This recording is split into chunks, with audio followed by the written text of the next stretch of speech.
এই যে মেয়ে এখন গেল ওর বান্ধবীর সঙ্গে কোথায় যাবে, হসপিটালে যাবে। আর ছেলে গেল জিম করতে। এখন আমিও বেরোচ্ছি একটি ওয়াকিং করতে। একটি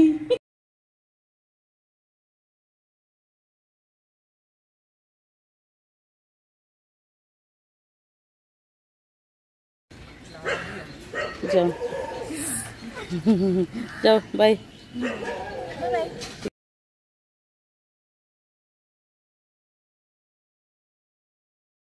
হ্যালো এভরিওয়ান, গুড মর্নিং। কেমন আছেন আপনারা সবাই? আশা করি ভালো আছেন, সুস্থ আছেন। আমরাও ভালো আছি। আজকে সকাল থেকে ব্লগটা শুরু করলাম। সারাদিনে দেখতে থাকো, আশা করি ভালো লাগবে। এই তো সকালে উঠে ছেলে জিমে গেল, আর মেয়ে গেল ওর একটা বান্ধবী হসপিটালে যাচ্ছিল, তো ওকে নিয়ে গেল। আর আমি একটু ওয়াকিং করে আসলাম। আর এখন চা করব, ব্রেকফাস্ট বানাবো। এই সকাল থেকে কাজবাজ শুরু, একটু বাজারেও যেতে হবে। তো দেখা হচ্ছে পরে তোমাদের সঙ্গে। আমি আসলাম রান্নাঘরে, ডিম সিদ্ধ বসাবো। ছেলে এসে জিম থেকে, ও পোহা খাবে বললো, পোহা বানাবো আর ডিম সিদ্ধ। তো এখানে ডিম সিদ্ধ বসিয়েছি। তারপরে তো ঝাঁটা দিব, ওগুলো দেওয়া হয় নাই, ঘরগুলো ঝাড়ু দেবো। ভাবলাম আগে ডিমটা বসিয়ে দিই, তারপরে ঘরগুলো ঝাড়ু দিই। তো দেখো, আগে ওই ঘরগুলো তো ঝাড়ু দিয়ে নিয়ে এসেছি, এখন এইটুকু লাস্ট রান্নাঘরটুকু ঝাড়ু দিয়ে তারপরে অন্য কাজ আছে। ব্রেকফাস্টটা সেরে নেবো আগে, তারপরে রান্নাবাড়ি করব। বাজারেও যেতে হবে একটু, ছেলেকে বললাম খেয়েটে তারপরে বাজারে চল। তো বাজারে যাব একটু।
ডিম সিদ্ধ তো হয়ে গেল, এখন পোহাগুলো বানাবো।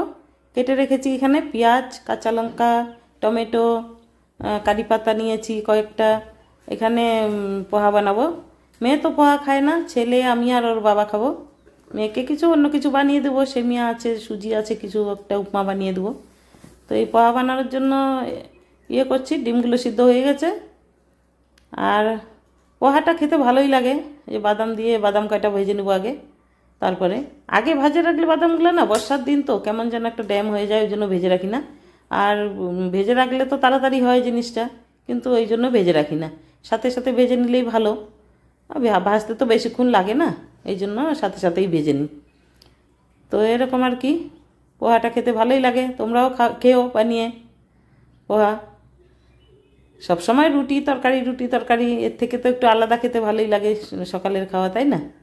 আর পোহা আমার বড় মেয়েও খুব ভালোবাসে, ও সবসময় পোহা খেতে চায়। ওকেও বানিয়ে দিই, ও আসলে ওকে বানিয়ে দিই পোহা। ও খুব ভালোবাসে পোহা খেতে। তো পোহা বানাতে তো কিছু এমন কিছু নেই, বাদাম দিলে আর যত কিছু দেবে ভালোই। ওই যে সুইট কর্ন, ওগুলোও দেওয়া যায়, গাজর, তারপরে বিনস, ক্যাপসিকাম দিলে ভালো লাগে। যত তরকারি দিয়ে পোহা বানাবে ততই ভালো। আর সবজি খাওয়া তো ভালোই, হেলদি জিনিসটা, হেলদি মানে পেটও ভরে আর শাক সবজি থাকে, তো জিনিসটা হেলদি।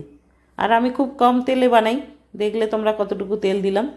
তেল বেশি দিই না, আমি তেল বেশি ইউজ করি না। আমি যতটা কম তেল খাওয়া যায় সেটাই করি আর কি, চেষ্টা করি।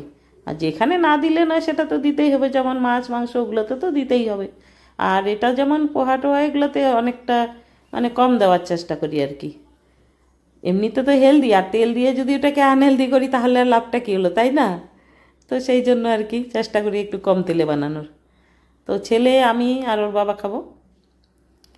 তো পোহাটা আগে বানিয়ে নিই, তারপরে বাজারে যাব মাছটা জানতে। ছেলে বললো মাছ খাবে, আর মাছটা 2-1 দিন পর তো নিয়ে আসি আমি এমনিতেই।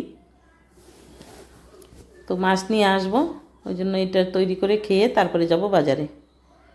কাজ করতে করতে কোন দিক থেকে বেলা হয়ে যায় বোঝাই যায় না। একটু একটু করে একটা একটা কাজ সারতে সারতেই বেলা হয়ে যায়।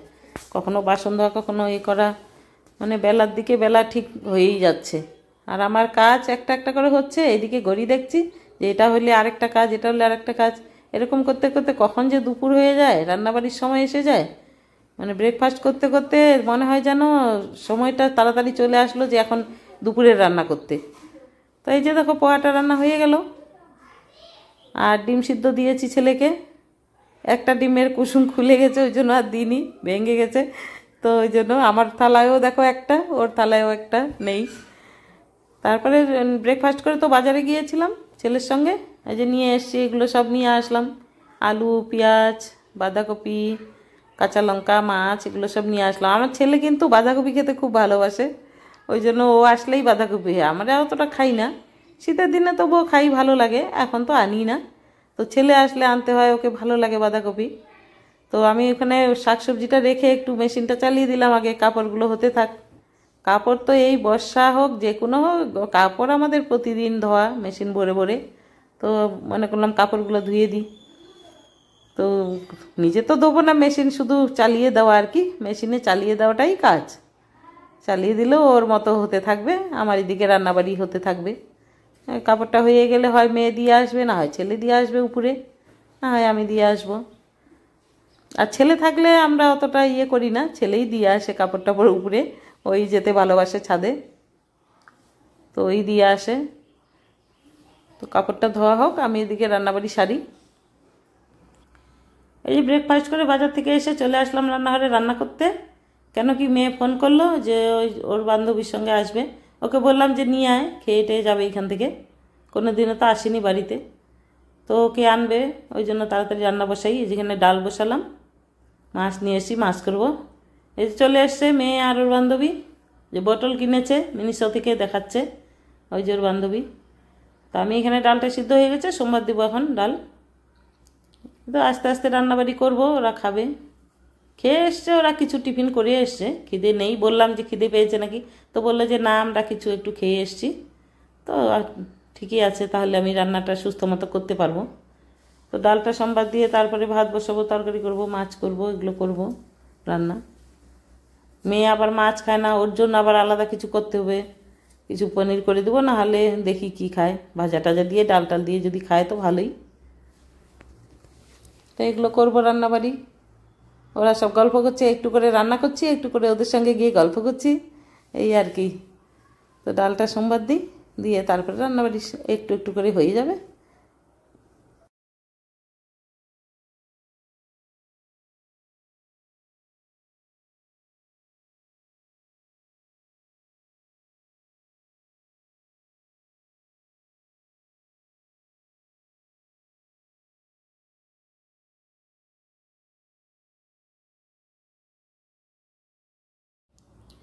তো ডালটা তো হয়ে গেল, এখন মাছ ভাজবো, মাছ রান্না করব। আলু কেটেছি, আলু দিয়ে একটু রসা রসা করবো, কেন কি ঝোল করব না, ডাল করেছি জন্য। ডাল করলে তো আর ঝোল লাগবে না, তো একটু রসা রসা করবো। আর মাছ এই যে এখানে 7 পিস মাছ নিয়েছি, এটা রান্না করব।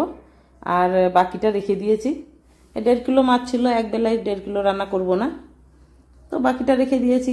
আর মাছের মাথাটা দিতে চাইলাম ঝোলে, তো দিব না। কেন কি রেখেছি কেন বলো তো, মুগ ডাল দিয়ে ডাল করব, মাছের মাথা দিয়ে মুগ ডাল করব, ওই জন্য। কাতলা মাছের মাথা তো বেশ মুগ ডাল দিয়ে ভালো হয়, তো ওটা রেখে দিয়েছি, একদিন করব ওইটা দিয়ে ডাল, ওই জন্য রেখেছি। আর বাকি মাছগুলো রেখে দিলাম, আর এই কয়টা রান্না করব, একটু রসা রসা করবো আলু দিয়ে। আর ডাল আছে, আর শাক বেছে রেখেছি, শাক করব, পটল ভাজা, এগুলো সব টুকটাক রান্না করে নেব। তো মাছটাতে এই যে হলুদ লবণ মাখিয়ে নিচ্ছি, ভেজে নেব, তারপরে করব রান্না। এখানে ফ্রাই প্যান বসিয়ে তেল দিয়ে দিলাম, তেল দিয়ে, আর আমরা রিফাইন তেলেই বেশি খাই। বললাম যে আগেই একদিন যে সরষা তেলে রান্না করে আমার বাচ্চারা খেতে ভালোবাসে না, কেন কি যখন বাইরে ছিলাম না তখন অত সরিষার তেল ইউজ করিনি, রিফাইনটাই খেতাম, আমরা রেশনে পেতাম রিফাইন তেল। তো ওই খেয়ে খেয়ে বাচ্চাদের এমন অভ্যাস হয়ে গেছে এখন সরিষার তেল খেতেই চায় না, বলে কি গন্ধ লাগে গন্ধ লাগে, ওই জন্য আর রান্নাবাড়ি করা হয় না সরিষার তেল দিয়ে। আমি হয়তো ছোটো মাছের চচ্চড়ি একটু করলে সরিষার তেল রাখি ঘরে, 1 লিটার করে প্রত্যেক মাসে নিয়ে আসি, সেটা হয় আলু সিদ্ধ করলাম কিংবা ছোটো মাছের চচ্চড়ি করলাম, এরকম ডিম আমলেট করি। আমার আবার ডিম আমলেটটা না সরিষার তেলে করলে খুব ভালো লাগে খেতে, আর আলু সিদ্ধ এগুলোতে তো একটু বেগুন পোড়া এগুলোতে করতে ভালো লাগে সরিষার তেলে। তো দেখো কথা বলতে বলতে আমার রান্না হয়ে গেল। এখানে করেছি 5 মিশালি তরকারি, মাছ করেছি আলু দিয়ে রসা, ডাল, পটল ভাজা, শাক ভাজা, পাঁপড়, স্যালাদ, এইসব রান্নাবাড়ি করলাম। মেয়েটা এসছে প্রথম ঘরে, আর এমনিতেও তো আমাদের প্রতিদিনে এরকম রান্নাবাড়ি হয়েই থাকে, এমন কিছু এক্সট্রা কিছু করিনি। এখানে ভাত, এক্সট্রা কিছুই রান্না হয়নি, এগুলোই। তো ওই যে খেতে বসে গেছে, ও লজ্জা পাচ্ছে, প্রথম এসছে তো, আর তার মধ্যে আবার ছেলে আছে ঘরে, ছেলে তখন ছিল না, ও বাইরে গেছিল, ওরাও খেতে বসলো, ছেলেও চলে আসলো।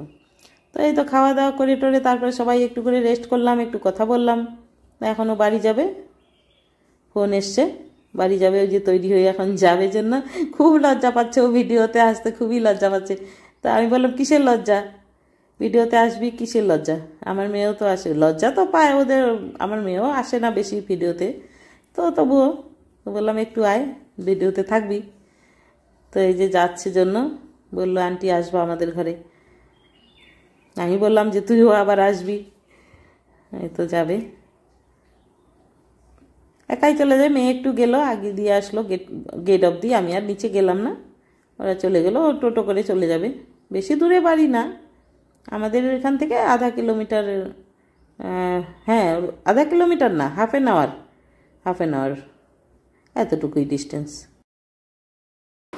मैंने लाया, मैं पीऊँ पहले, बस मैं लाया, मैं पीऊँ, बताओ दुबई से लाया और तो कुछ लाया नहीं। हाँ, अगला साल में अच्छा से जाऊँगी, क्यों बोलो तो वहाँ पर ना कार लेके जाना पड़ता है, और ये कोलकाता एयरपोर्ट में ना पैसा चेंज करना था। मैं तो पैसा लेके गया, कार तो डेबिट कार्ड क्रेडिट कार्ड कुछ भी लेके नहीं गया, बाप रे वहाँ पड़ गया हम लोग को कितना, यहाँ का 100 को तो वहाँ पर 2200 था ना, हम लोग को 2400 लिया, फिर एक छोटा मोटा लिया है, ज़्यादा ले लिया ना, ज़्यादा लिया, लेकिन लेने दीजिए, अब क्या करो, नहीं है तो नहीं। एक तो गाड़ी ले आया, पता नहीं क्या चलता है कि नहीं चलता, और फिर आप लोग घोड़ी क्यों नहीं चलेगा, कितना दिन टिकता है पता नहीं, फिर भी अच्छा तो लगा। दुबई का घड़ी गोल्डन कलर, दुबई घूमा और क्या बोला अबू धाबी घूमा, बहुत अच्छा लगा।